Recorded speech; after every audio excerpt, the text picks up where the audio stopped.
Hello à tous, c'est Audrey, dit la boulette. Aujourd'hui, j'ai décidé de vous parler des invités un peu spéciaux qui sont les témoins.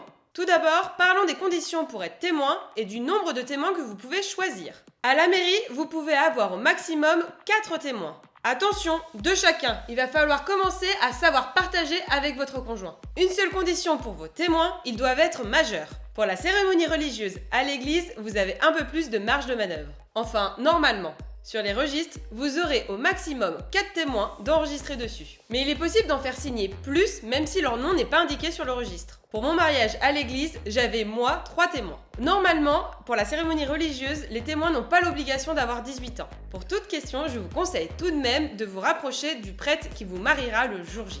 Vous n'êtes pas obligé d'avoir exactement le même nombre de témoins que votre conjoint. Par exemple, pour notre mariage, j'avais 3 témoins et mon conjoint en avait que 2. Deuxièmement, qui choisir et comment les choisir? Bonne nouvelle, il n'y a aucune obligation de choisir un tel ou un tel comme témoin. Pour moi, il faut choisir des personnes desquelles on est proche et qui nous connaissent bien.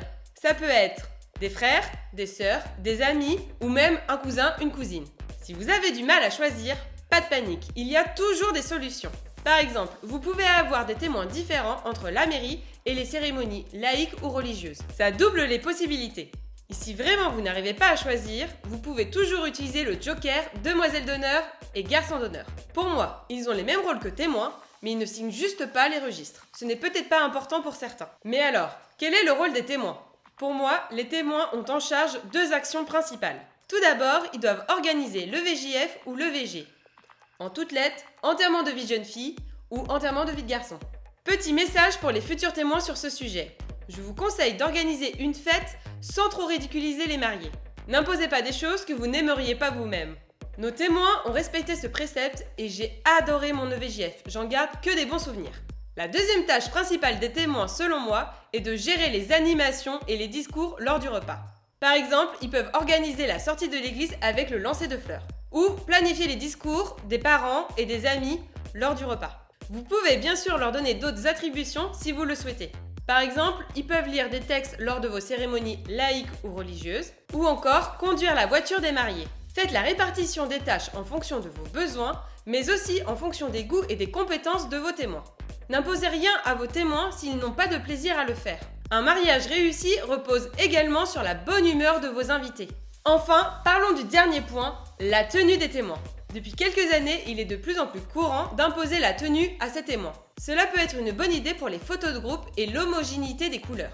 Cela peut donner un vrai style à vos photos. Attention tout de même, si vos témoins n'ont pas la même silhouette, carnation ou même personnalité, ça peut vite être désavantageux pour certains.